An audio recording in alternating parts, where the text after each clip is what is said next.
Apa yang sudah didapat oleh umat manusia hingga pada hari ini, sebuah kemajuan yang sangat besar, peradaban yang sangat maju yang didukung oleh sains dan teknologi.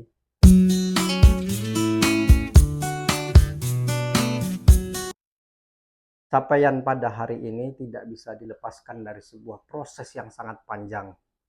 Ada banyak orang-orang yang berjuang agar sains itu diterima dan menjadi patokan dalam sebuah peradaban yang disebut dengan abad modern. Salah seorang yang telah berjuang untuk itu namanya Galileo Galilei. Kalau kita ingin mempelajari atau ingin membuka kembali lembaran sejarah dari perkembangan sains di muka bumi ini, salah satu tokoh yang wajib dibaca, wajib dipelajari adalah Galileo Galilei.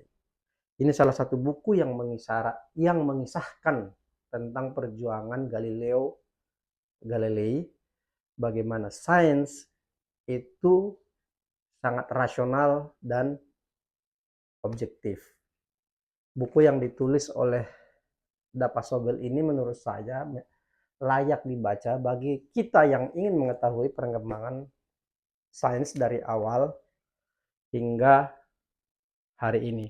Kita akan mendapat sebuah gambaran besar tentang awal-awal sains, cara berpikir yang logik, rasional melalui buku Dapa Sobel ini.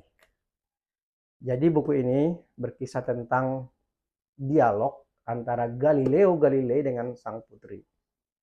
Jadi saat itu Galileo Galilei sudah diponis oleh otoritas gereja bahwa Galileo Galilei ini berbeda pandangan dengan gereja, menolak doktrin gereja bahwa bumi adalah pusat dari tata surya. Dan Galileo Galilei setuju dengan pandangan sebelumnya Kopernikus bahwa matahari adalah pusat tata surya. Dan Galileo Galilei menulis lewat bukunya Dialog membuktikan, menyajikan bahwa bumi itu mengitari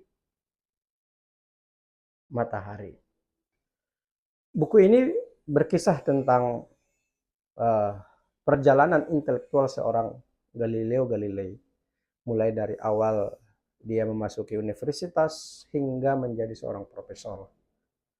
Awalnya Galileo ini diminta oleh ayahnya untuk menjadi seorang dokter, tapi kecenderungannya dia lebih suka dengan matematika dan filsafat.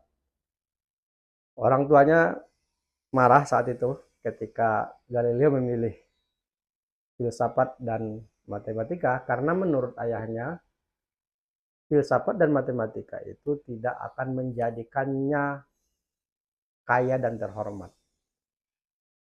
Justru dengan menjadi seorang dokter, dia akan lebih sejahtera lah hidupnya. Tapi oleh Galileo dia bersikeras menggeluti matematika dan filsafat hingga akhirnya dia menjadi seorang profesor di kedua bidang itu. Buku ini sangat menarik kalau kita ingin kilas balik lagi tentang sejarah sains di muka bumi. Jadi di era abad sebelum pencerahan, bahwa ada sebuah keyakinan. Yang pertama itu keyakinan dari yang dari turun temurun, yang itu diwariskan oleh pemahaman Aristoteles bahwa bumi adalah pusat dari tata surya ini. Sekitar abad ke-15, kehadiran Kopernikus, Galileo membantah teori Aristoteles tersebut yang menjadi keyakinan utama pada saat itu. Dan yang paling fatal, tanda petik, bahwa Galileo ini termasuk orang yang tidak setuju atau berbeda dengan pandangan gereja saat itu bahwa pusat tata surya ini adalah bumi.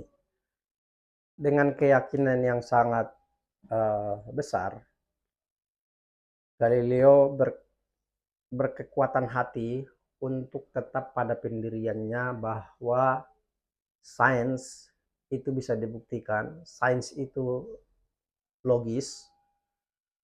Dari keyakinan itulah dia harus mendapat sebuah ganjaran dan hukuman dari otoritas gereja karena pandangannya dianggap berbeda, dianggap bid'ah oleh gereja saat itu karena tidak sesuai dengan doktrin gereja.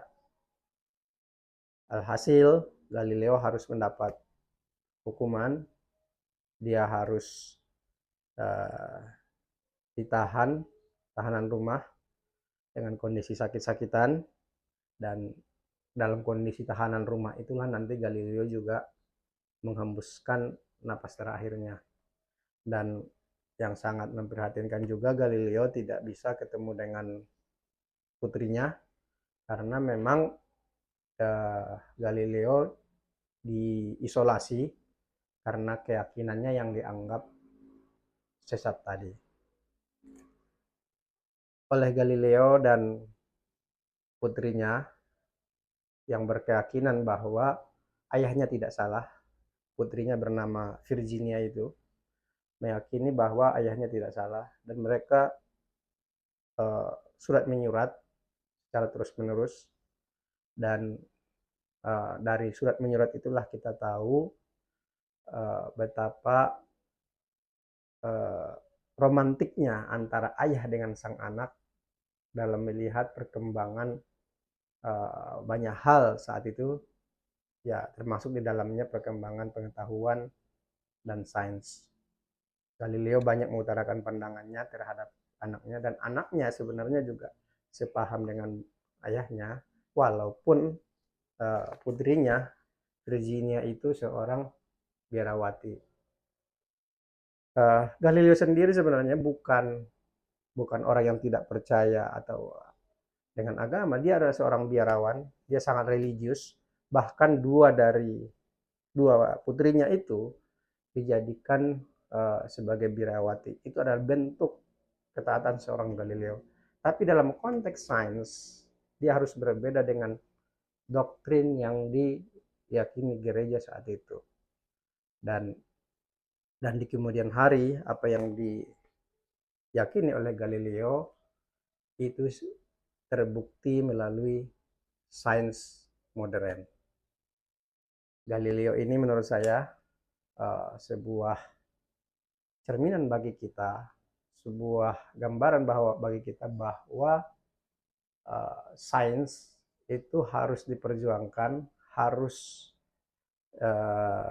diutarakan, disajikan secara logik, dan harus penuh dengan kesabaran. Karena proses peradaban manusia ini harus dibangun di atas fondasi rasionalisme, tanpa mengabaikan nilai-nilai ketuhanan. Karena sesungguhnya antara nilai-nilai ketuhanan dengan sains itu tidak bertentangan.